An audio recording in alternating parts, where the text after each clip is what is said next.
Halo semuanya, kenalin aku Arimbi Triwardani, mahasiswa dari Telkom University Jakarta, angkatan 23, program studi Teknologi Informasi. Oke, sebelum kita lanjut, aku mau nanya dulu nih. Pernah nggak sih kalian kepikiran gimana caranya data di aplikasi, website, atau sistem itu bisa tertata rapi dan mudah diakses? Oke, jawabannya adalah basis data. Hari ini aku bakal bahas beberapa topik di mana ada konsep dasar dari basis data, kelemahan sistem file tradisional, kelebihan pendekatan basis data, kemudian resikonya, dan bagaimana siklus hidup database itu bekerja. Oke, yuk simak. Jadi, apa sih basis data itu? Sederhananya, basis data adalah sekumpulan data yang terorganisir dan bisa diakses dengan mudah.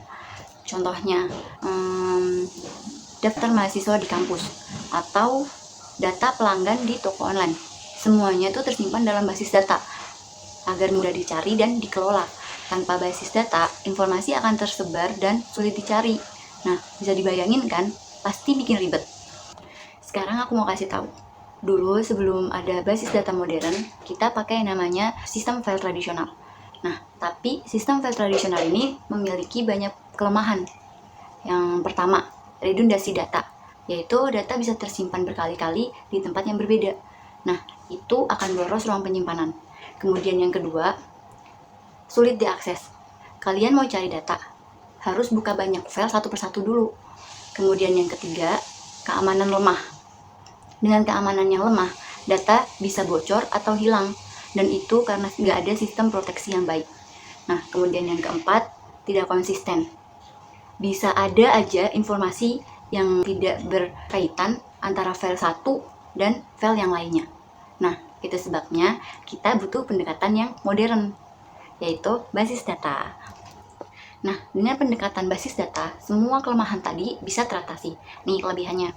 Yang pertama, terpusat dan efisien. Semua data dikelola dalam satu sistem yang nggak ada duplikasi, nggak jelas. Nah, kemudian akses pun cepat. Kita tinggal query pakai SQL, data langsung muncul dalam hitungan detik.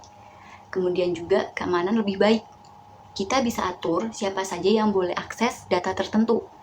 Dan integrasinya juga mudah. Kita bisa kaitkan dengan berbagai sistem lainnya seperti aplikasi web dan mobile.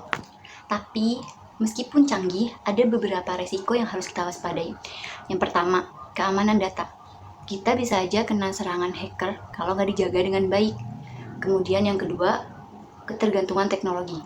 Semisal sistem kita error, maka semua data akan stuck dan nggak bisa diakses. Kemudian yang ketiga, biaya mahal. Untuk implementasi basis data yang modern, kita butuh investasi yang cukup besar. Nah, makanya kita harus bisa mengelola basis data dengan baik. Setiap basis data mempunyai siklus hidup dan biasa disebut dengan database life cycle.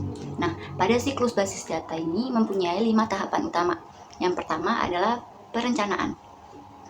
Pertama, kalian harus tentukan dulu semua kebutuhan dari data sebelum sistemnya dibuat. Nah, kemudian yang kedua, analisis. Pahami semua struktur data dan relasinya. Ketiga, perancangan. Kalian harus membuat model basis data dengan optimal. Nah, yang keempat, implementasi, yaitu database mulai dijalankan dan diisi dengan data. Kemudian yang kelima, pemeliharaan. Kalian harus selalu pastikan kalau sistem berjalan dengan baik dan data tetap aman. Nah, kalau semua tahapan tadi dilakukan dengan benar, maka basis data bisa menjadi alat yang super power untuk bisnis dan teknologi.